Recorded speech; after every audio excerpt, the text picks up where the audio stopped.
이곳은 시부야입니다. 관광을 오시는 분들에게는 스크램블 스퀘어, 하치코 동상 등으로 유명하지만 사실 시부야는 한국의 판교와 같이 IT 기업의 성지입니다. 구글, 팔란티어 등의 외자기 기업의 본사는 물론이고 사이버 에이전트, DNA, GMO 인터넷, 믹시 등 다양한 기업들이 털을 잡고 있습니다. 이와 더불어 전통적으로 살기 좋은 곳으로 꼽히는 세타가야구와 한국 분들이 많이 거주하시는 무사시 코스기, 카와사키, 요코하마 등의 카나가와 지역으로의 관문의 역할도 하고 있는 아주 중요한 허브입니다. 그러다 보니까 일간 유동 인구는 약 300만 명, 그리고 출퇴근 시간 스크램블 스퀘어 교차로를 한 번에 건너는 인원이 최대 2,500명에 달할 정도로 어마어마한 인파가 시부야를 언제나 가득 채우고 있습니다.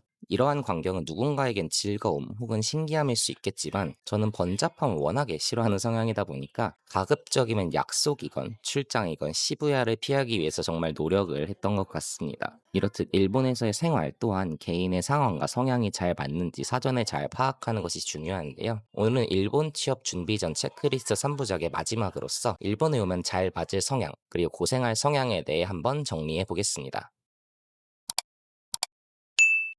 첫 번째는 협력과 디테일 vs 경쟁과 속도감입니다. 지난번에도 이야기했듯이 일본의 조직 문화는 특정 맨파워에 의존하기보다는 모든 구성원들이 각자의 역할을 철저히 수행하고 서로 피드백하면서 조직적으로 움직이는 것이 특징입니다. 이러한 모습을 저는 2인 삼각에 매번 비유하곤 하는데요.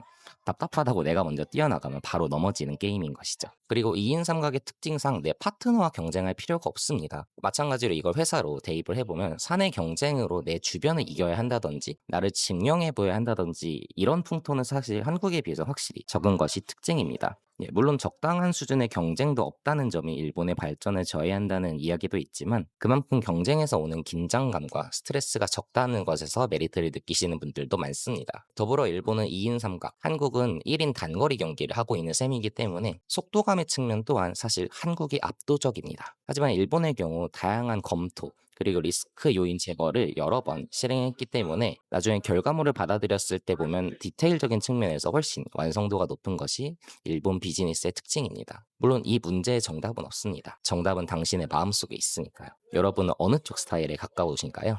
두 번째는 예측 가능성이 주는 안정 vs 권태입니다. 오랜만에 일본에 다시 오신 분들이 공통적으로 하시는 이야기가 있습니다. 와, 하나도 안 변했네? 라는 이야기를 꽤나 전 많이 들었던 것 같은데요. 저도 2006년부터 거의 매년 일본을 여러 가지 이유로 방문했었는데 20년 가까이 지난 지금도 뭐랄까 조금씩은 바뀌는 게 있고 그때보다 당연히 발전도 했지만 그때나 지금이나 전체적인 분위기에는 크게 차이가 없는 느낌입니다. 누군가에게는 이러한 점이 권태로 느껴질 수 있겠지만 일본에서 편안함을 느끼시는 분들을 보면 예측 가능성이 높아서 스트레스가 적다라는 말씀을 많이 하십니다. 예, 단순히 풍경만의 이야기가 아닙니다.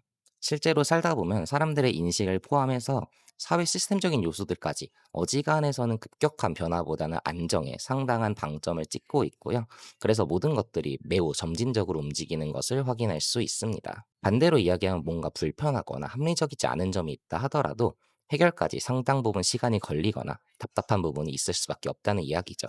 예, 조금은 느리더라도 차분하고 안정적인 라이프 스타일을 꿈꾸신다면 일본에서의 삶의 만족도는 상당히 높을 것입니다.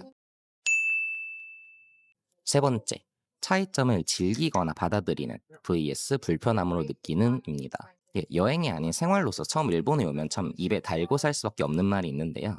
야, 이렇게 쉬운 게 왜 안 되지? 아니, 한국은 이러는데 얘네는 왜 이럴까? 이런 이야기를 꼭 하게 됩니다. 저도 일본에 처음 와서는 정말 다양한 부분에서 답답함을 느꼈던 것 같은데요. 아무리 가깝고 익숙한 나라라고 해도 일본은 엄연한 외국입니다. 오히려 차이점이 없다면 그게 더 이상한 거겠죠? 이런 문화적 상대성이라고 할 수 있는 부분에서 적응력이 있지 않다면 아무래도 일본에서의 생활 동안 쉽지 않을 수 있는데요. 외국에서만 겪을 수 있는 차이에서 재미나 긍정적인 요소를 찾으실 수 있는 분들, 혹은 매사에 묻어나신 분들이라면 사실 다른 나라들에 비해서 일본의 문화적 차이는 그래도 적은 편이라고 생각을 합니다. 다만 그렇지 못하신 분들도 분명 있으실 거기 때문에 이러한 점에서 본인의 예민도가 어느 정도인지 객관적으로 판단해 보시길 추천드립니다. 이렇게 총 3부작에 걸쳐서 일본 취업 준비 전에 체크해 볼 것들에 대해 이야기해 봤습니다. 흔히 온라인상에 떠도는 이야기보다는 제가 직접 느꼈고 주변 친구들과 이야기했던 것을 중심으로 이야기해봤는데 어떻게 도움이 되셨는지 모르겠습니다. 여러분들의 의견과 추가로 다루었으면 하는 주제가 있으시다면 언제나 자유롭게 말씀 주시고요. 도움이 되셨다면 구독과 좋아요, 알림 설정도 부탁드리겠습니다. 이상 테디였습니다.